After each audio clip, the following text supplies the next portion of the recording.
एक दिन वही हरियाणा था जहां बेटियों को इतने अवसर नहीं थे। आज का हरियाणा है जहां बेटियों के नाम से हरियाणा की पहचान होती है। मैंने तो देखा ओलंपिक में बेटियां मेडल लेके आई, सारे बेटे कमजोर पड़ गए, पढ़े नहीं पढ़े।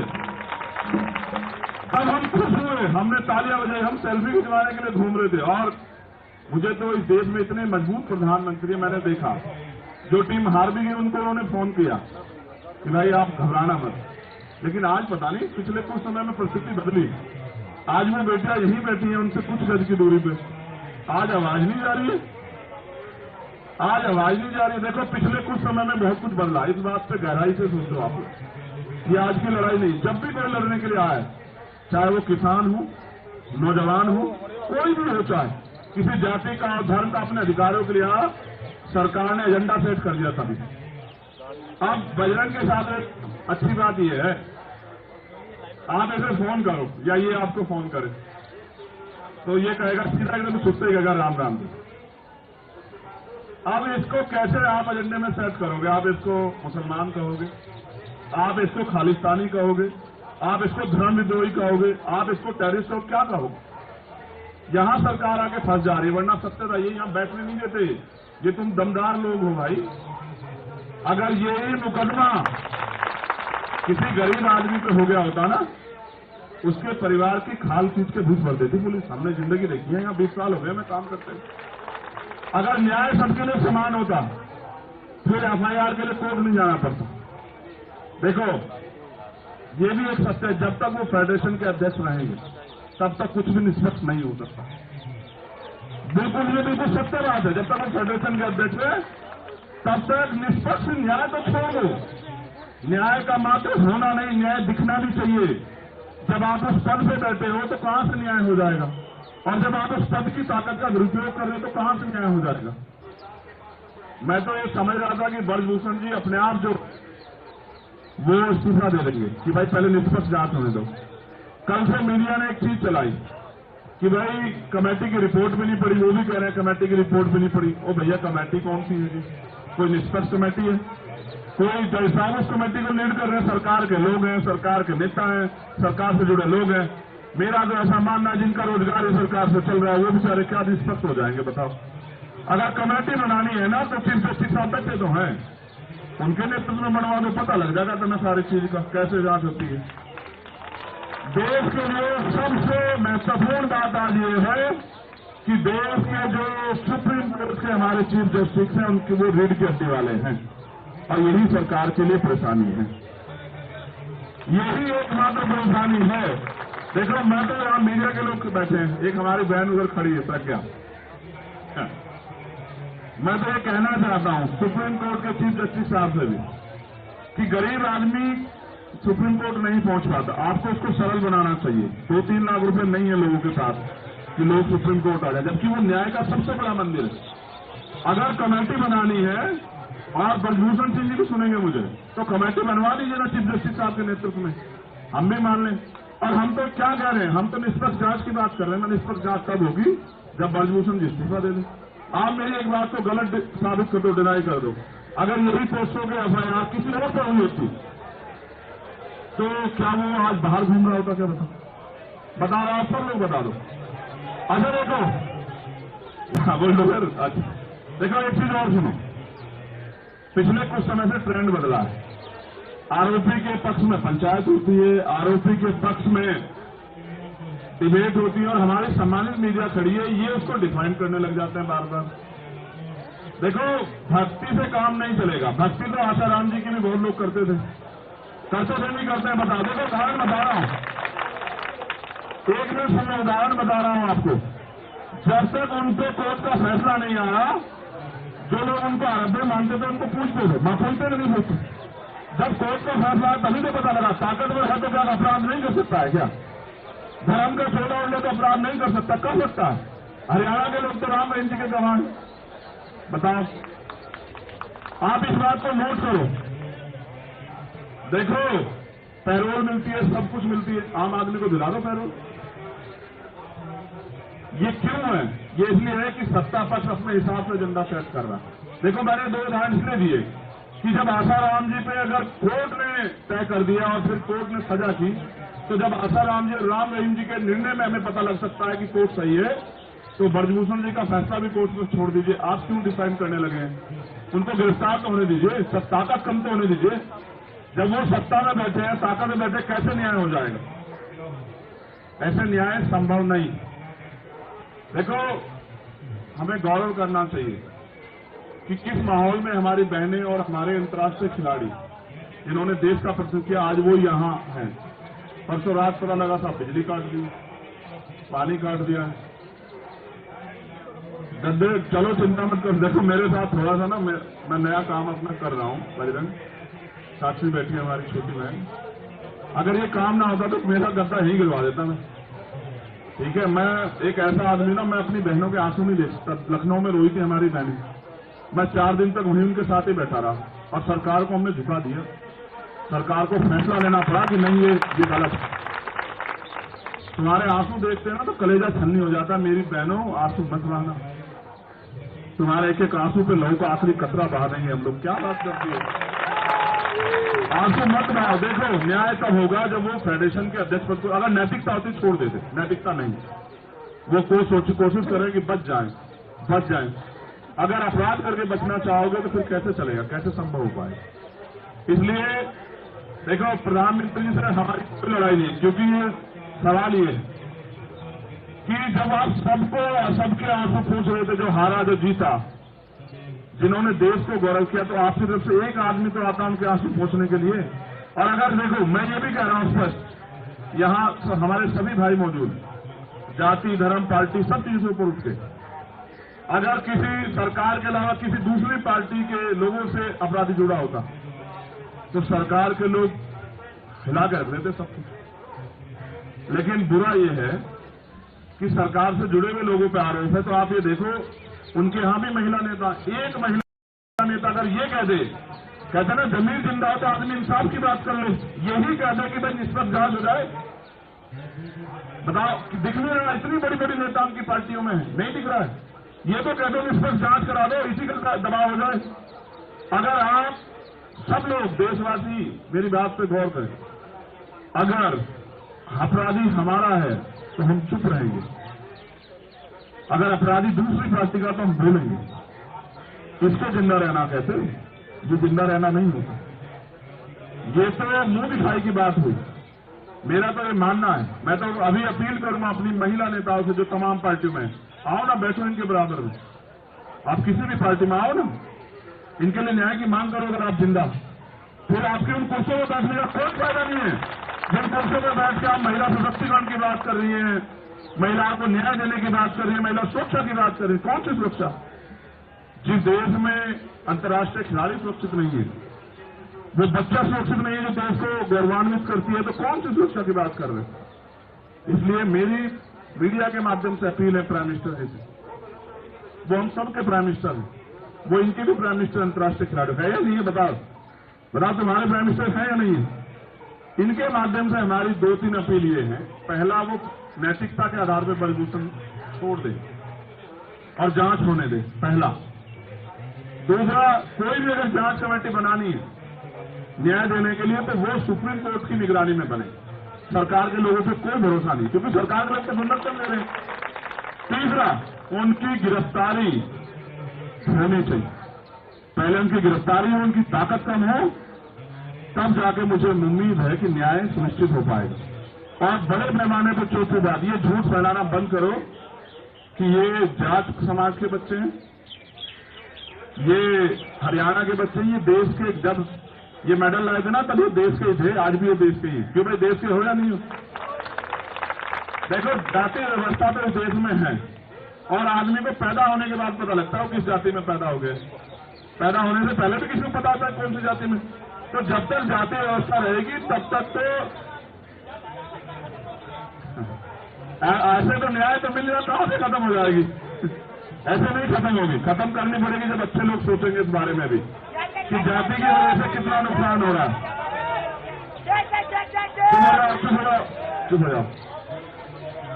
देखो, ये देश के बच्चे हैं, देश की बेटियां हैं, हम सबके भाई हैं, बहन हैं। हम इनके लिए न्याय की लड़ाई को मजबूत करने के लिए हैं। और मेरा जितने भी राजनीतिक दल के लोग हैं उनसे भी अपील है कि जब आप इसके अंदर आ जाओ, इनके परिसर के जहां इनके सम्मान गौरव की लड़ाई चल रही है, तो अपनी पार्टी को वहां छोड़ाओ पीछे। आपके नारे इनके आंदोलन को बदनाम न कर दे, इस बात का भी ध्यान रखना है आपको, क्योंकि सरकार के लोगों का एजेंडा है वो किसी भी तरह से आंदोलन को गलत साबित करने के लिए तमाम तरह के प्रयास करेंगे। कोई नारा उनका ही आदमी आके लगा देगा और वो कहेंगे देखो जी वहां तो ये हो रहा है। यहां सिर्फ एक चीज हो रही है कि देश की वीरांगना, देश का गौरव, देश का युवा, देश का नेतृत्व करता जमीन पे बैठ के अपने हक की लड़ाई लड़ रहा है, दिल्ली में बैठ के लड़ रहा है और देश के हुक्मरान कानों में रूल डाल के चैन से सो रहे हैं। और ये किसी भी मुल्क के लिए अच्छा नहीं। अगर आज हम लोग नहीं खड़े हुए, कल आने वाली पीढ़ी आपसे सवाल पूछेंगी कि जब वहां विनय, साक्षी, बजरंग और तमाम हमारे भाई बहन वहां बैठे थे, तब आप लोग घर में चैन से कैसे सो रहे थे बताओ। ये वो देश है जहां बेटियों को पूजा जाता है, जहां उनकी पूजा होती है। उसी देश में इनके आंसुओं का जवाब है क्या सरकार के पास? ताकतवर लोगों के पास जवाब है क्या? इनके आंसू का कौन देगा जवाब? मैं बस ये चाहता हूं, हमारी एक ही मांग है कि इनकी मांगों को सरकार सुने। ये लड़ाई सिर्फ एक ही लड़ाई, न्याय। और अगर ये इतना विवाद चलता रहेगा आपस में, तो बताओ कैसे आएगा मेडल? आ जाएगा? जब ये मानसिक रूप से डिस्टर्ब रहेंगे तो कैसे आ जाएगा मेडल? और मेडल नहीं आएगा तो फिर क्या करोगे? फिर दूसरे देश वालों को पकड़ के अपने देश का बना लोगे क्या? कहोगे ये भारत का रहने वाला था पहले है? नहीं, ये गलत। इसलिए इनकी जायज मांगे हैं, इनकी जायज मांगों पे सरकार को अपना रुख स्पष्ट करना चाहिए। और सबसे पहले पुलिस से भी मेरा ये अनुरोध है, भाई गार्डन में घूम रहा है क्या? कि भाई आपको आरोपी को गिरफ्तार करना चाहिए, उसको जेल में डालना चाहिए और फिर कोर्ट के जरिए, जांच के जरिए जो है उस पर काम होना चाहिए। और तमाम नेताओं से मेरा ये अनुरोध है जो सरकार में है या सरकार से बाहर है, कि वो अगर कुछ नहीं कर सकते सरकार के लोग, तो कम से कम इनके लिए जांच की मांग ही कर दो। या इतना भी नहीं कर पाओगे तो जिंदा रहना सिर्फ एक संत कह के गए कि सिर्फ सांसों का रुकना मौत नहीं होती, जिनका जमीर मर जाता वो भी मर जाता। मैंने उदाहरण के तौर पर आपको बताया कि हम मान रहे हैं कि वो सही हो सकते हैं, लेकिन कोर्ट ने तय किया कि हरियाणा के एक संत, जो संत नहीं थे, संत दुनिया के लिए जीता है, मानवता के लिए जीता है, लोगों के लिए जीता है, लोगों पे उपकार करता है। जो शोषण करता है वो संत नहीं होता, वो ताकतवर नहीं होता। इसलिए मैं अपनी बहनों से उनका हार ना माने। खड़े हो जाओ जरा, एक बार खड़े हो जाओ, आ जाओ, खड़े हो जाओ, ऐसे तुम भी खड़े हो जाओ। इनका धन्यवाद करो सब लोग कि ये लोग अपने हक के लिए लड़ रहे हैं, और लोगों से ताली बजा के धन्यवाद करो। उसका कारण अगर आज हम लोगों ने इनका हौसला नहीं बढ़ा, मैं खाप के लोगों का धन्यवाद देता हूं जिन्होंने तय किया कि नहीं, न्याय मिलना चाहिए। अगर आज हमने इनका हौसला नहीं बढ़ाया तो कल कोई अपने हक के लिए सड़क पर नहीं आ पाए। और अगर इस देश में मांगने से कुछ मिल जाता तो हर व्यक्ति ताकतवर हो जाता। यहां तो लड़ना पड़ता है, छीनना पड़ता है। हमने बहुत आंदोलन देखे हैं और इतिहास में सबसे बड़ा आंदोलन किसान आंदोलन है। 700 लोगों ने कुर्बानी दी, तब जाके हम लोग से जीते। इसलिए आपसे अपील है, बहादुर भाइयों बहनों, एक तो रोएगा नहीं तुम में से कुछ। मैं ये नहीं जानता हूं कि तुम भावुक होकर रोते घबराती नहीं हो, शेरनी हो वैसे तो हमारी बहादुर बहनों, लेकिन रोना नहीं। आपके आंसू कमजोर करते हैं। आप देखो ये भावुक लोग हैं, पूछो इनसे है नहीं है भावुक। ऐसा ना हो तुम्हारे आंसू इस देश में सैलाब ला दें। क्रांति जब जन्म लेती है ना, विद्रोह से जन्म लेती है, देश का इतिहास गवाह है। शहीद आजम सरदार भगत सिंह जब बलिदान दिए 23 साल के थे, तुम तो 23 साल पार हो, तो जानो कि क्रांति जन्म ले रही है, आपके आंसू सैलाब पैदा कर रहे हैं। जिस दिन अजमा के देख लो तुम्हारा मनोबल ना, कि मैं देशवासियों से कहना चाहती हूँ कि वो आ जाए यहाँ। इस दिल्ली में पैर रखने की जगह नहीं मिलेगी, दिल्ली के लोग जय जयकार करेंगे।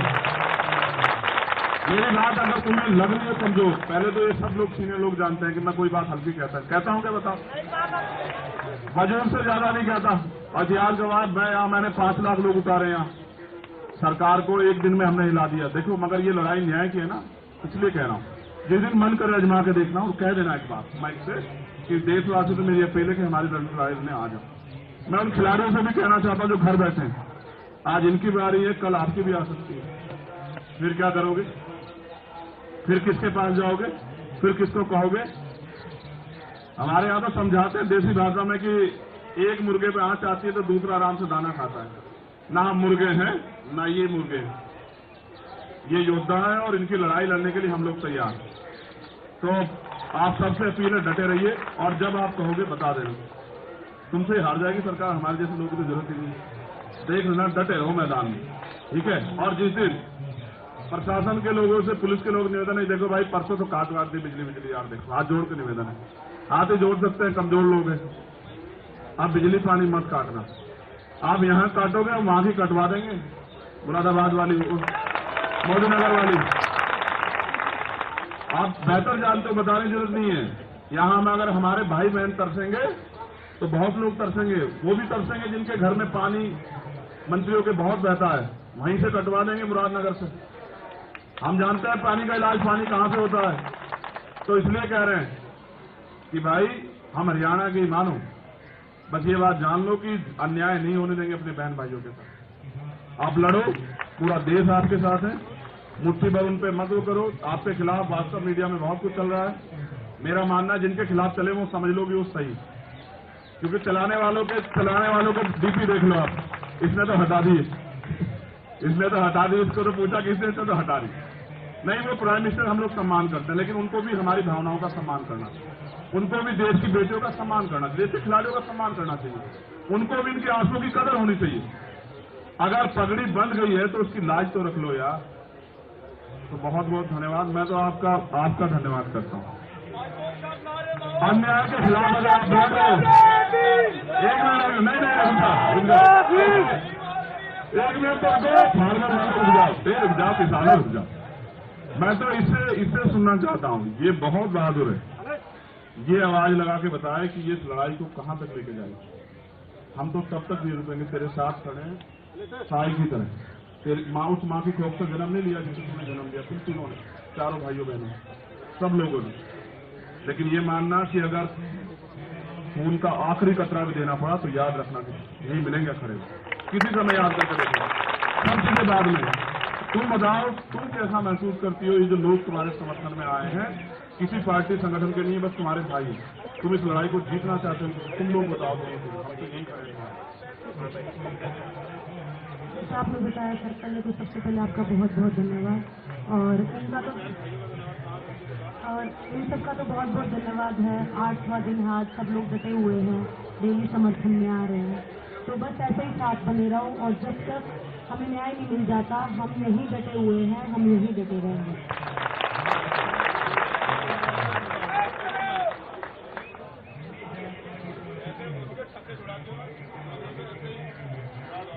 जैसे आपने बोला, सबसे पहले राम राम ही करते हैं, तो आप सभी को प्रणाम, सभी को राम राम। वही है कि अन्याय की लड़ाई है, अन्याय जीतना चाहता है, लेकिन हम न्याय के साथ उठना चाहते हैं यहाँ से। जब तक 25 जैसे लोग अंदर नहीं जाएंगे तो हम खिलाड़ी होने के नाते, मैं मतलब अगर भूषण अगर रेसलिंग में बना रहेगा तो मैं रेसलिंग छोड़ दूंगी, ऐसी स्थिति पैदा हो जाएगी। तो आने वाली जो हमारी लड़कियां जो रेसलिंग करना चाहती है, जो हमें देख के सपने लेती हैं, तो हम नहीं चाहते कि हम उनके सपने करें। ये उनके सपनों की लड़ाई है, और ब्रजभूषण जब तक अंदर नहीं होगा हमें नहीं लगता हमें न्याय मिलेगा।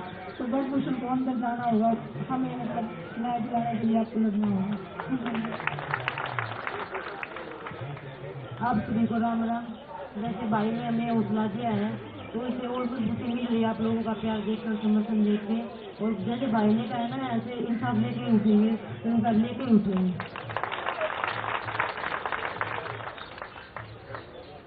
सभी को नमस्कार, राम राम।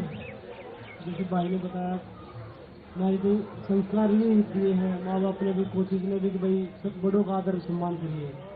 और ये भारतीय बेटियों की सम्मान की लड़ाई है।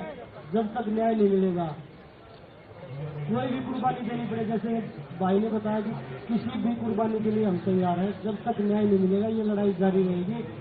जैसे भाई ने बताया, सभी समर्थन कर रहे हैं। हमने किसी को ये नहीं बोला कि भाई आप मत आओ, सभी आओ, सभी देशों की भारतीय बेटियां आई हैं। और जब तक न्याय नहीं मिलेगा हम साथ में खड़े हैं, डटे हैं और हर कुर्बानी देने के लिए तैयार है। और मैं भाई का भी यहाँ पे आए हैं हौसला देने के लिए, धन्यवाद तो नहीं बोलूंगा भाई, क्योंकि आप भाई ने भी बता दिया कि फैमिली का कोई धन्यवाद नहीं होता, आपका कोई धन्यवाद नहीं होता।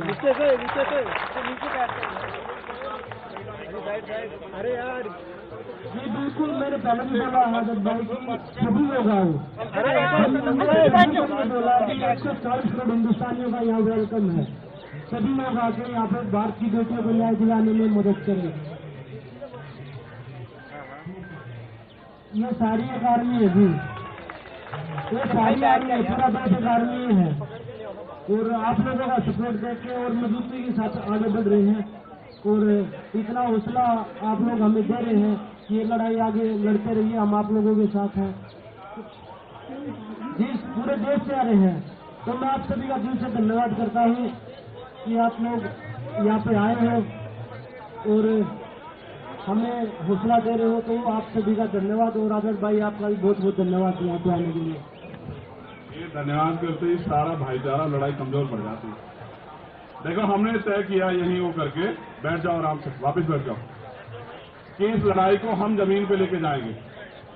अब ग्राम स्तर पे, ब्लॉक स्तर पे, विधानसभा जिला स्तर पे हम लोग इस पे चर्चा और वहां ज्ञापन दिलाएंगे। अब ये जरूरी है क्योंकि सरकार को समझ आना चाहिए, सेंटिमेंट तो वहां भी है, वो भी लोग चाहते हैं, वो यहां नहीं आ पा रहे हैं लेकिन वो भी लोग चाहते हैं। मैं अपनी बहनों से और भाई से ये वादा करता हूं कि अगले 3 दिन के अंदर हम इस आंदोलन को गांव में ले जाएंगे। आप देखें, हम पे बहुत बड़ा संगठन है, 25